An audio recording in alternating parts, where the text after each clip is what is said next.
We interrupt this message for a very important broadcast. Welcome to the Distillery on PodX. I'm going to be honest with you, that smells like pure gasoline.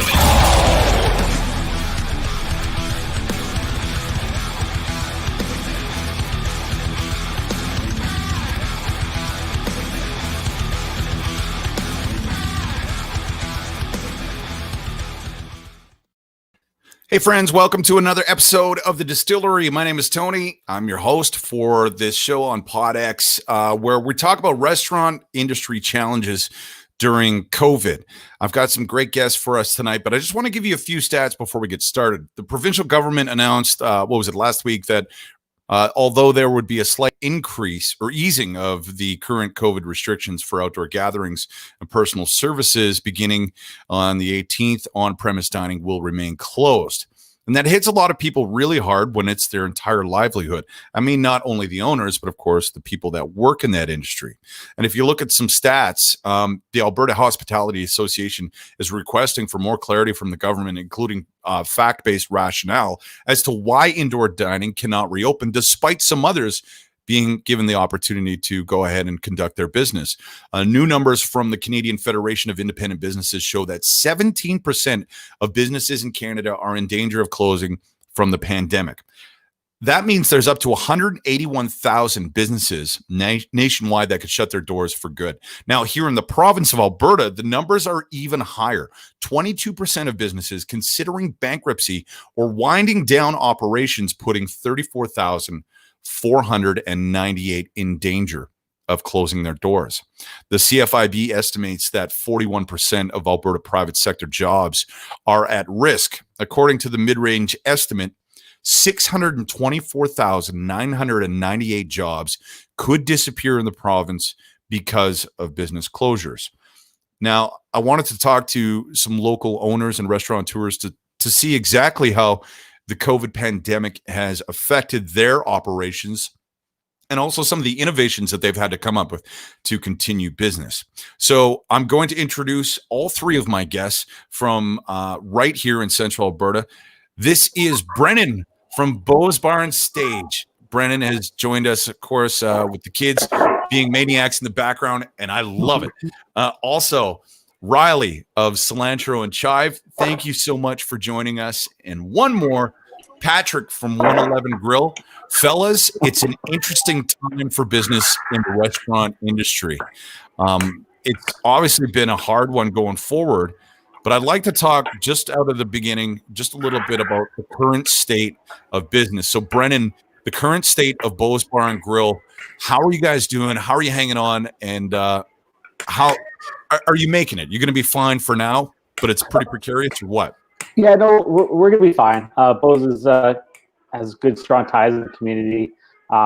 Through COVID, we've done a lot of kind of, like, the word pivot gets used a lot. I'm not really a huge fan, but we've done a lot of thinking and trying to generate new revenue streams for our company, just kind of keep it going. So we do a lot of takeout, whether it's off our regular menu or off our kind of family heat at home and our provisions menu. So we're just going to keep trucking along. It's definitely not being open. We're missing having people in. We're missing the late nights. We're missing the shows. We're missing the events. It's just kind of status quo. Right.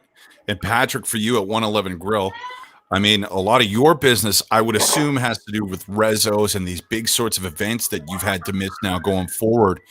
What is the state of 111 Grill, and how are we looking with that location and building going forward? You know what, Tony? Our customers are amazing. They've carried us through this, and they'll make sure we don't close. And it's the support has been just spectacular. Who would have thought we could run steaks and seafood out of boxes? It definitely wasn't my plan when I bought this place a year ago. So yeah, no, it's been good. We've actually had to pivot. I do hate the word as well, Brennan, but we've had no choice but to pivot. Right? Sure. I mean, we're all about everything in this place. I mean, the old 110-year-old brick building with jazz music. I mean, how do you box that up? That's right. tough to do.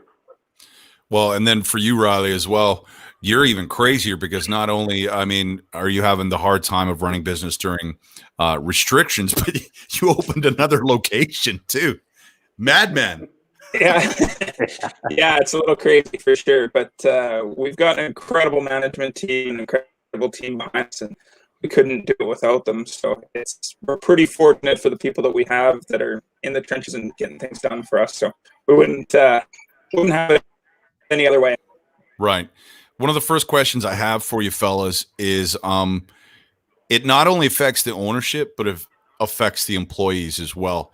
And have you had to make the hard decision of cutting down staff, or have you managed to retain a large number of them? I guess I'll start with you, Brennan. Go ahead. Yeah, no, unfortunately we have. I think just the nature of what takeout is for business, it's a small fraction of what you typically would do with dine-in service and the events that we're able to do. So we have had to have a lot of layoffs here to our front of house team especially. It was in their best interest with CRB as well as the EI program in place right now. They were kind of able to get more hours, or sorry, I should say, acquire more money to do that than to be working partially for me. We have a kind of a program, any employee who's in trouble and needs some help, we're definitely helping them in whatever way we can. But I think the idea is hopefully creating a long enough runway so when we can get out of this, we're going to open up and bring them back in as fast as possible. Right. Patrick, when it comes to your staffing, I mean, how many people do you have when you were running full bore before the pandemic? We carry around 25 to 30 employees. A lot of that is front of house, but we have been able to get them involved. We are running our own delivery system, and it is our front of house servers and hostesses that are doing it. As far as kitchen staff, we haven't really laid anyone up in the kitchen. It's been busy enough to keep them on, which has been good. We also went with Skip the Dishes, which I know Brennan's on now as well. So that, that kept the staff going for sure. So yeah, I should say I'm reluctantly on Skip the Dishes. I think. Yeah, I know. Me too. We hate it, but we're trying whatever it takes in COVID. But I mean, everyone's reluctant. We should talk about it though, because I mean, Riley, with the delivery service, you can't deny how massive the app Skip the Dishes is. But at the same time, I don't know how much Skip the Dishes costs to run, or how much it takes out of your profit margin. Because in restaurants, I imagine the profit margin is pretty slim already when it comes to food delivery. Am I right? Absolutely. Thankfully, it's one thing we haven't had to explore at this point. We haven't. We've only been able to have conversations with others that have been on Skip and Uber and whatnot. And thankfully, we haven't had to explore it yet. So we'll take it as it comes, but hopefully, we can continue doing it out the front door as much as we can. Right. Yeah. Well, I mean, don't do it, Riley. Here's a question, though. In all the innovation of what's been going on during the pandemic, I mean, is there not a way to create your own delivery service, or is that just not an applicable thing? The curbside still makes the most sense. Well, for us, I'll jump in on this. For us in Lacombe, I mean, it's relatively easy for us to take delivery. Somebody paying online, so we're not actually taking payment at the door. So we're able to get across town and back, even completely across town and back in 12 to 13 minutes. Here in Red Deer, 12 to 13 minutes, that's not even a one-way trip for some areas of town, even remotely close. So right. It can be an incredibly difficult thing to navigate, and that's one thing we looked at here, doing a round trip from here to where across town in Lacombe would be. It would take us about half an hour plus or minus, depending on lights, to make that trip. And when you're paying somebody $15 an hour minimum plus insurance and everything else, how do you pass that cost along to the guest? And now they're paying $10 to $15 for delivery. I mean, some people are willing to do that, but and the other difficult thing for us too is that our food doesn't necessarily hold as well for delivery or for takeout. So we want to make sure that we can get it into somebody's hands as quick and as fresh as possible. Here's the thing with that, though. If you're going to do now, because you have to do more of a delivery-based or even curbside-based menu, have you had to completely rethink what you offer now at this point? Because I've seen a lot of you change a little, or what you're doing. Is it because of the life of the product you're sending out, or is it just because it's easier to produce en masse? Well, I can see for us, we definitely did at the beginning of COVID look at what items do take out well, what items wouldn't work well. One of the things we actually just thought was because families were locked in their homes, they're busy, they're trying to balance being parents, being teachers, working. We thought our keto home program would be something that people would need. They didn't want to go home after that kind of day or be at home after that kind of day and then cook a full meal. So we just thought that would be a natural evolution, is what our customers needed. So, but typically we try to focus on, as I said, the one thing a restaurant or a bar doesn't want to do is produce food that plays well in the restaurant, but they put it in a box. 20 minutes later, they get home and they start eating it, and they don't enjoy it. Is our biggest fear. So it's definitely something that's in the mind when we're making dishes. Right. What about you for 111 Grill, Patrick? For us, we definitely had to change our strategy. We just with the way the marketplace is in delivery and takeout, I mean, everything is takeout friendly. Well, we sell crab legs, lobster tails. I mean, filet mignon. It's not really something, that does travel as well as other items, but we do sell a lot of still. So we had to switch so that because we're kind of all on the even playing field, right? Everyone has the poutines and the burgers and all that kind of stuff. So we had to adjust. Otherwise, and that honestly, it's probably what saved our business at the beginning, was going on skip the dishes, even though we can't stand them, and switching our menu, our late night stuff to that kind of thing, because it was huge for us. What are some of your biggest sellers now when you look at the delivery stats? I know, Brennan, you were still doing a Wing Wednesday. Is that something that's really popular, or because you've changed the menu so much, it's kind of hard to track? No, what we do now is called Wing Buck Wednesdays. So it's been very popular. I kind of wanted to make sure that people understood that when we get out of this, that the daily features that we used to have will still be in place. So we just like the idea of keeping that continuity through our meal programs for takeout. Right. And what for Riley, for you, I mean, you had a great menu that kind of worked already pretty good with delivery. So I feel like you had a little bit of a leg up, but were there some items that you just had to let go because there was just no way to do it? Oh, absolutely. We've had to modify some of our items and adjust them in order for them to sit in a takeout box for 10, 15 minutes for somebody to get them home as well. But the big thing that was really important to us was to not drastically change our business model and not drastically change our menu so that it becomes so foreign when we get back into it, to try and retrain our guests into what they can come to expect. And I've seen some businesses that have moved to grocery boxes or hamper boxes of sorts. I mean, that's incredible. They've been able to do that and help service their community. But to me, it's going to be a huge challenge to come back out of that and try and retrain the guests as to what to expect when they're coming in the doors. So that was really important for us to keep that consistency. Right. You're watching The Distillery, episode 6 on PodX, restaurant industry challenges during COVID. Patrick, Brennan, and Riley all joining us to talk about their personal takes in their own businesses. Like, subscribe, and share. Appreciate you tuning in. So, guys, the trickle-down effects, we talked a little bit about the employees, but what about your supply partners? And Patrick, I'll throw this to you. What about, places you order from? You have these specialty items that are or high-end filet mignon and crab legs, and even when it comes to the beer industry, how has it affected them down the line as well too?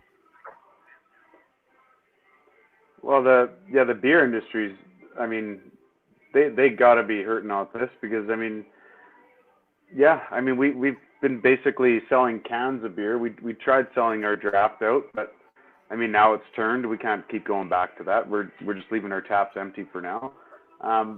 But as far as our other items, our supply chain's still pretty good. Prices are going up for sure, which is unfortunate, but it's the nature of the beast right now with transport and everything else, that they're passing the cost down to us. So, right. Brennan, for you, your taps were a big part of the experience at Bo's. So, and also all of you are very good friends with a lot of the local beer guys too. So does it break your heart a little bit when, maybe they come have some ideas and there's just no way to make it go? Or have you found something that works with the local brewers? Well, I think the local breweries, first off, we're all kind of the same page right now. They know we're shut down. They know we're kind of in this kind of transition model right now where we're not going to be able to move a lot of their product.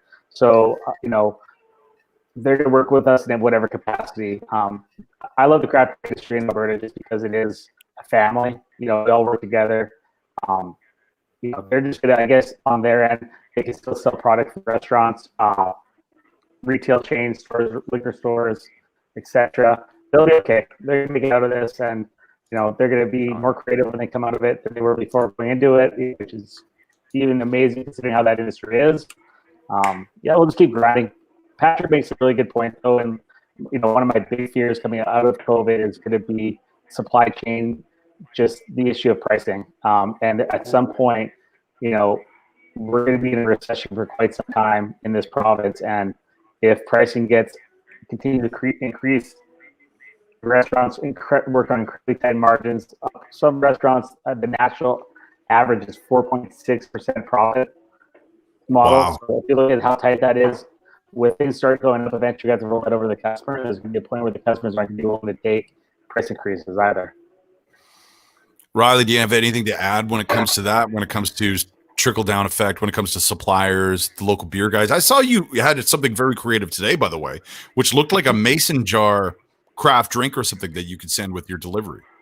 Yeah, we've got a feature going on at home. Obviously, we weren't necessarily expecting the lockdown as it came and trying to push through some of our draft. And we've had some cans that we've been sitting on for a little bit.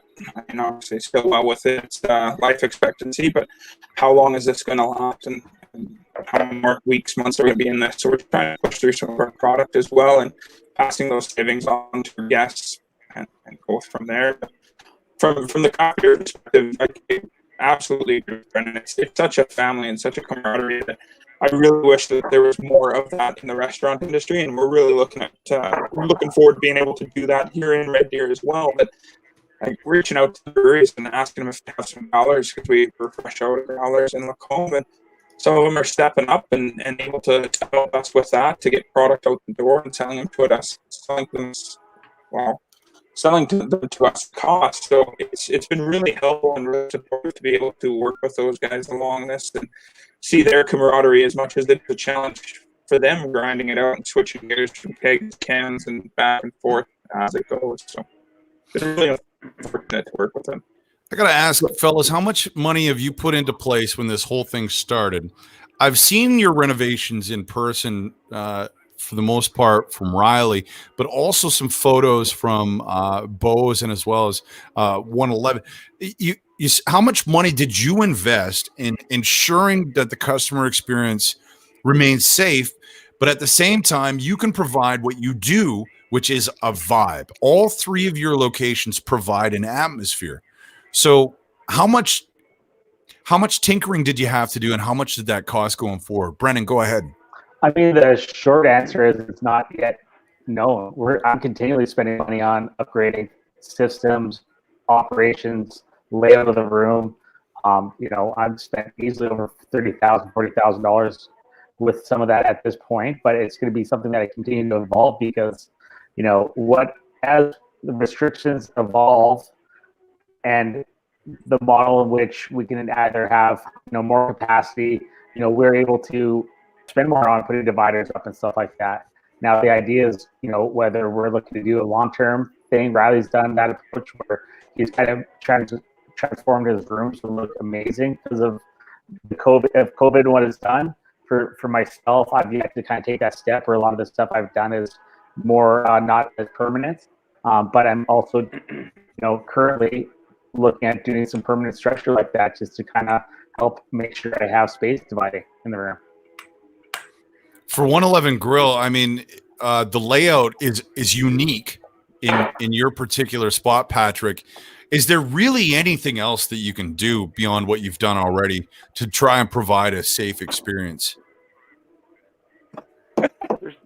There's not a lot. We are lucky with the space that we have with the 3 different levels We took out, I would say we took out a dozen tables is all we had to do to create the spacing. I think we had to put up maybe 5 barriers of the Lexcan that, that everyone's putting up everywhere else. But yeah, with us, it was a tricky thing to navigate to put up these barriers because, like I said, our restaurant's very much about the experience, right? And about the romantic and this and that. And so as soon as you start putting people in a bubble, it just took too much away from what we do here. And so we had to just be a little bit more creative that way and just spacing tables out better. And we have a huge space, really. So it was easy to do for us. So. And honestly, one of the concerns, not to jump in here, Tony, but one of the concerns I had kind of throughout the process was, as the regulations were put on us, there wasn't a lot of insight on what was actually truly required. So a lot of those operators have gone over and above the guidelines and the restrictions in place simply because there was no channel to help us understand what we needed to do. So when you look at what Patrick's done there, Riley's done what I've done at Bose, we're actually far exceeding a lot of the regulations and guidelines in place. And once again, this industry is all about passion. We're doing it because we want to keep our guests safe. But we very much want to create that, as you mentioned, that vibe and that energy that make people want to come in and dine with you. So it's been kind of a weird process navigating that with the government and our day-to-day operations. Well, when I saw Riley's spot in particular, I noticed that the spacing was great. The plexi was there. But it still didn't interfere too much. Like, you knew that was a part of this thing. But I guess if you have something like Patrick's place where it's a little bit more darker, a little bit more romantic in that sense, it would be kind of interfering. But Riley, you found a really interesting way on keeping the guests and, of course, the staff safe when it came to your place. Tell us a little bit about your amazing refurbished windows and doors and such. Yeah, we were able to hit up a lot of rural properties and get some old repurposed windows and doors and put partitions in and whatnot. And to speak about the dollar value that we put into that, we put in over $45,000 just to renovate our space in Macomb to be able to be COVID friendly. And that's just physical investment from the windows and doors to the booths to the walls, the electrical and that kind of stuff. We had 6 different crews, local crews come through and have a hand in that. But then with what Brendan's talking about as well, too, I mean, the investment that we've had for online ordering and shifting gears to that, and it's an exponential amount of dollars that when you're talking, Brendan's talking national average of 4.5%, we've been able to take some time and look back on some historical numbers and whatnot. And back in the 80s, the restaurant profit was 20% of every dollar coming through the door. There's no way we could run with that kind of target at this point when we have people that guests that are already kind of questioning pricing and what we're doing, and to run at 20% is, I mean, that's a pipe dream and a half. To run at 6% is incredible. So when you talk about spending $60,000 on top of what we're already doing, and that's not including the PPE, the online ordering, or any of the technology or anything like that, training staff when they're coming back, retraining, hiring new staff and implementing new procedures and taking a timer every 20 minutes going off, and all of our staff are washing their hands and sanitizing and everything else. It really throws a huge wrench into everything that we're doing. And we're all doing it because we want guests to be safe, and we want them to feel comfortable in their environment. And life sucks, work sucks. There's so many things out there right now. The biggest thing for us was when guests were coming into our environment and seeing them laugh and smile and taking those cares away, even if it's just for an hour and a half or whatever time it is. It's absolutely incredible. And to get kind of philosophical, it's in our blood, it's in our team's DNA to take care of people and to look after them. And when they're not able to do that, it's really awkward and really hard for them as well too. And huge shout out to teams watching wherever they're watching and realize that I didn't pop up, and they're looking after me as well too. So it's really awesome. We can't wait to get back into things, get people in our doors and having a good time and showing them what it's all about, because it's going to be one hell of a party when we can.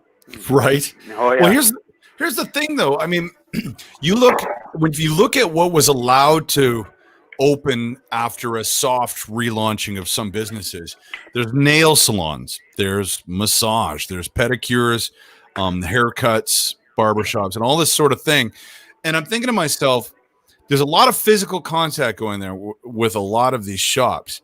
Restaurateurs like yourselves have made every little sort of your own procedures to ensure that all the guests are safely away from each other. The staff are masked and, of course, are taking care of themselves too. So it just doesn't make any damn sense to me why you can schedule a haircut and you can't go out to dine. Because the simple solution, I think, for restaurants is simply this: it's reservation only. You control how many people come and at what time. There's no lineups. I mean, is this not just something simple that you guys can put in place, right? Well, on my end, I'm happy to see hair salons, wellness studios, and stuff open. I think those businesses like ours have done a lot to kind of adapt and to put new operations in place to kind of keep their guests safe. You know, we're in a social business; they're in a social kind of healing business. You know, there is inherent risk with coming to our businesses. That being said, you know, there's a lot of things that have been permitted throughout this whole process that are far more dangerous than coming in, dining with your three friends at a table at Patrick's or Riley's Space. You know, I think our tables are all 6 feet apart at minimum. You know, I drove by, you know, and people have to get around, but I drove by a city bus the other day picking up my kids, and there was upwards of 75 people on that bus. And I understand, you know, there's all these inconsistencies along the way that make me kind of wonder, you know, what it is or what we need to do to kind of to move this, you know, the goalpost farther. And you know, I sit on the board for Alberta Hospitality Association, and we've been pushing for that information. We've asked the question, what more do you want from us? If you guys want us to do contact tracing at the door, if you guys want us to put additional PPE up, you know, as an industry, I believe we would. We just want to have some insights to what it takes to get to the state opening again. You're watching the Distillery episode 6 on Pod. They need to give us some hope, Brendan. They got to give us a timeline of some sort. Well, and that's the thing is this is constantly evolving, Patrick. So like, how the hell do you run a business not knowing if next week you can have guests or not? Now they said they're going to give you a week heads up before you can open your doors. But if like Brennan said it, if at least they would have given you a list of things that you need to put a check on, it would be much easier to try and get that get people in the seats. But they haven't even done that yet either. I don't envy the government in any. Well, I can tell you right now, losing the Christmas season. Sorry, Patrick. Go ahead. Losing the Christmas season already was huge. For us now, if we lose Valentine's Day, that's our busiest day of the year. We'll turn over 500 tables on a regular Valentine's Day here. So I mean, that's a big deal for us. And if we don't start seeing some light at the end of the tunnel, this is when he's going to start having a revolt on his hands. It's going to happen. If you follow social at all, or you look at stuff, people are talking already. It's starting to happen. There's a restaurant in Calgary that opened the other day. I mean, it's happening. Wow. I mean, we all saw what happened with the barbershop. I mean, that opened up and they were just like, screw it. We need this to survive. Now, I of course, I don't think any of us were able to open. And then all of a sudden they all opened anyway. But that's it. It's like, see, I think restaurants right now have already gone over and above a lot of places to ensure that everything is safe and done properly. My question is, what can be done to ensure that each location has a checklist of little things that they need to do? And then in doing so, what is there, an inspection or something that could happen? I'm just throwing out ideas because it seems to me like they're doing really big blanket policy or procedural changes without giving people the opportunity to adapt. Tony, man, if that's the case, if they're going to come and start doing that now, it would be the first time that they did it since the start of the pandemic.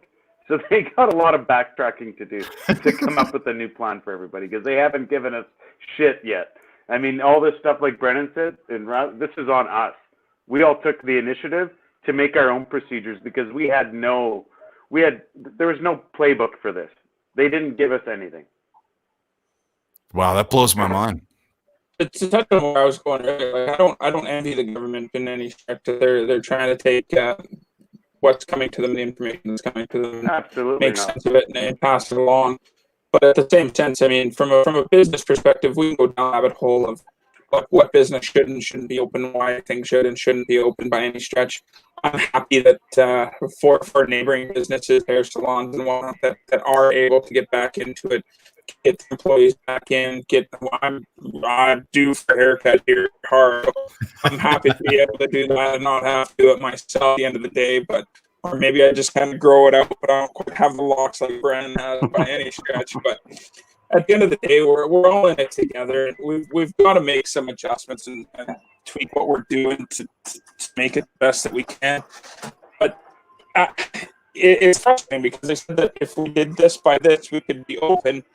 Well, the numbers have come down, and now I understand that the numbers in the hospital haven't. But when we're given if by when, so many businesses are putting their trust and their livelihoods on the line for that. And now we're 4 weeks in, and where are we going? What are we doing? How many weeks are we going to be in this?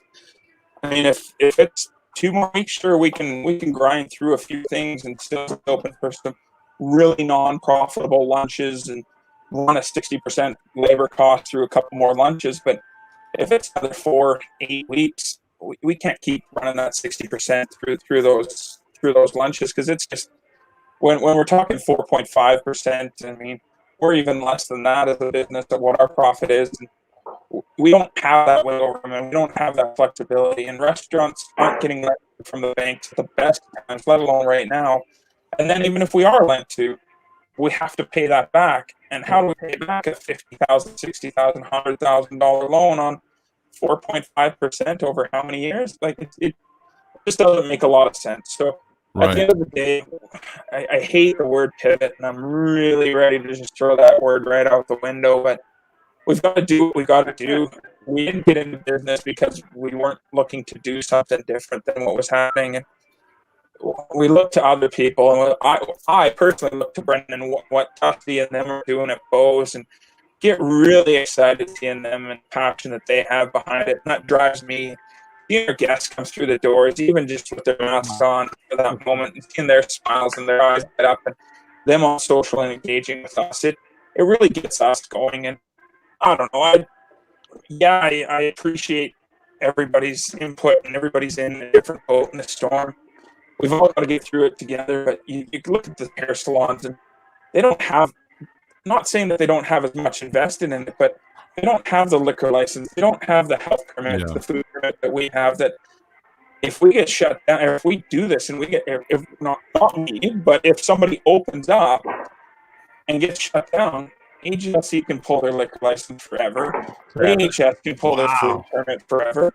They're screwed. Like, there's not a, yeah, you know what, we'll just funnel it around and have somebody else say that they're the owner. Oh, they're fucked, for lack of a better term. So there is really no protest that we can put up, like a hair salon or anything else. We're in this, and there is no recourse but just riding it out. That's the end of my rant. Yeah, well, Brennan.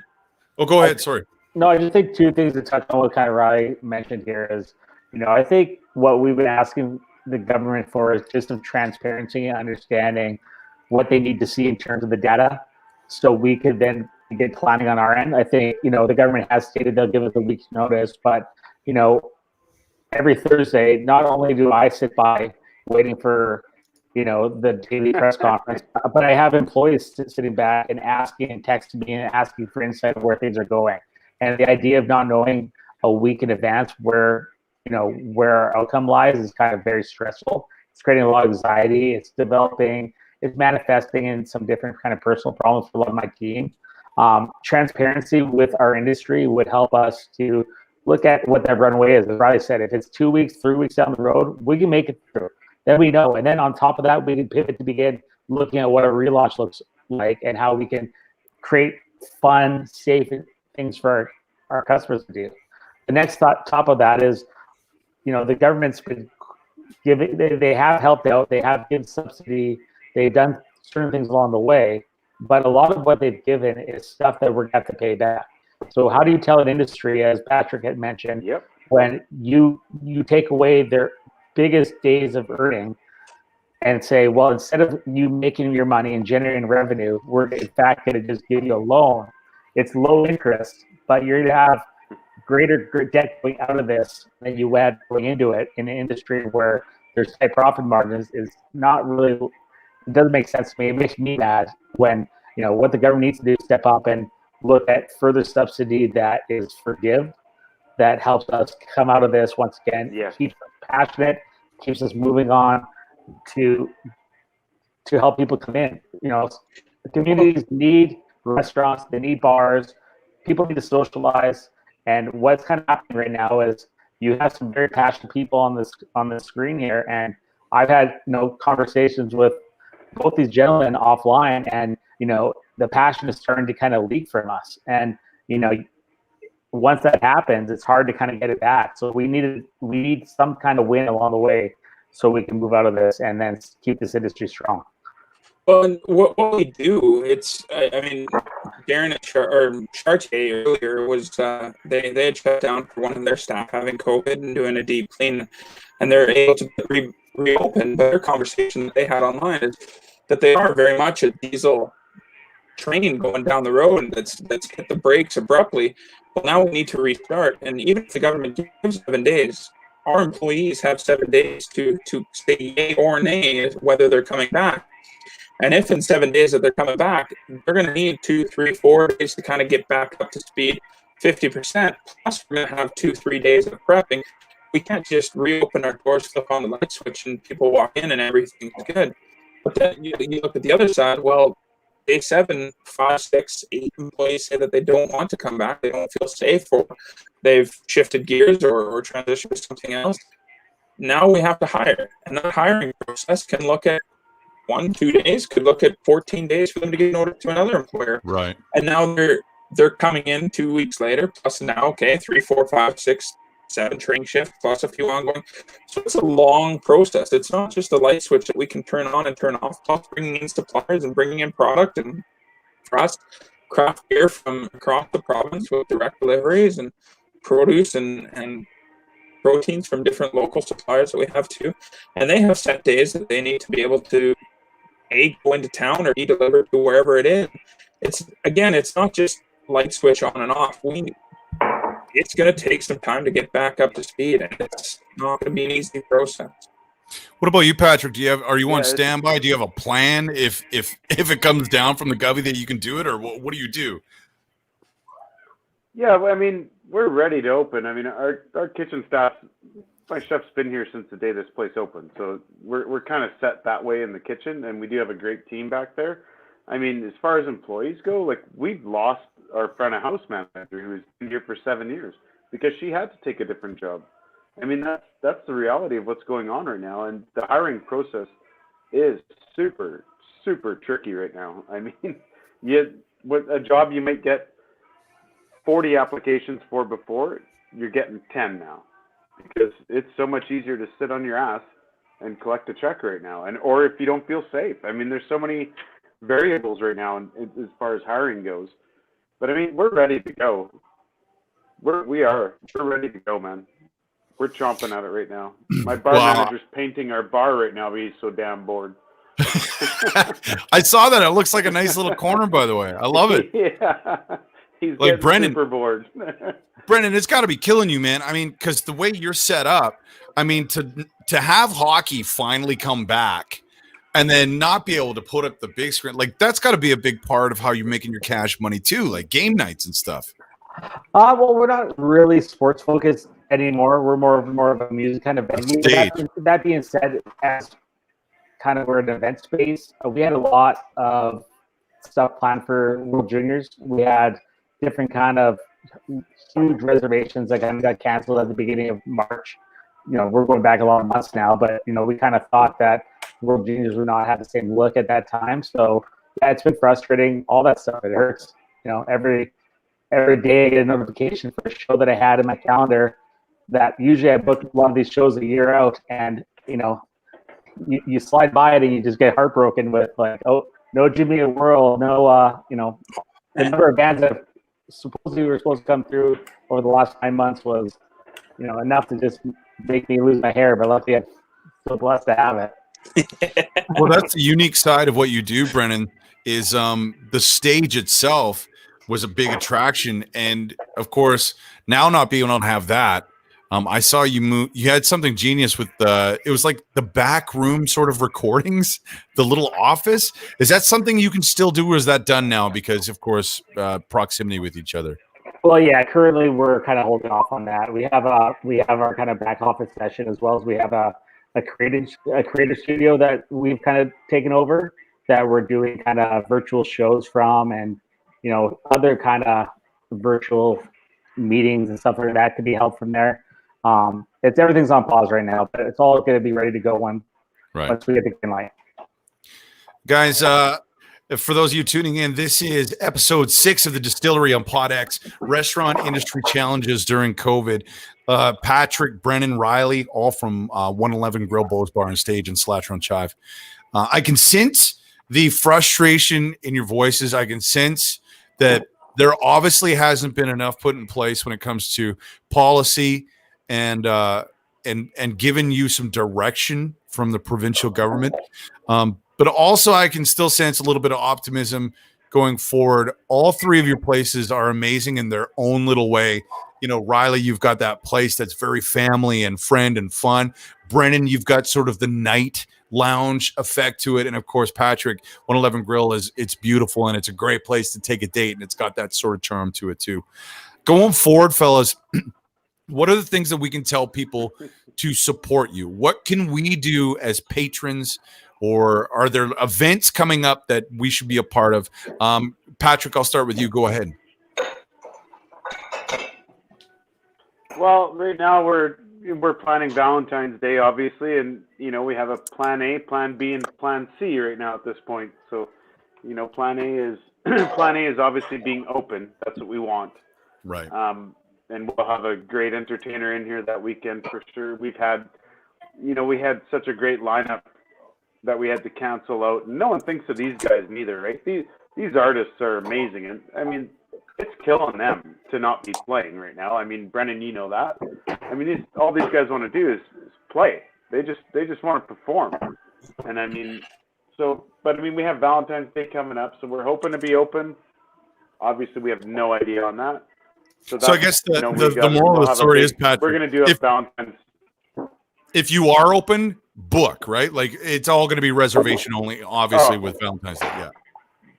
Oh, yeah, book now. Valentine's will be epic. I promise you that. We will make sure it is an experience like no other Valentine's that's been here before.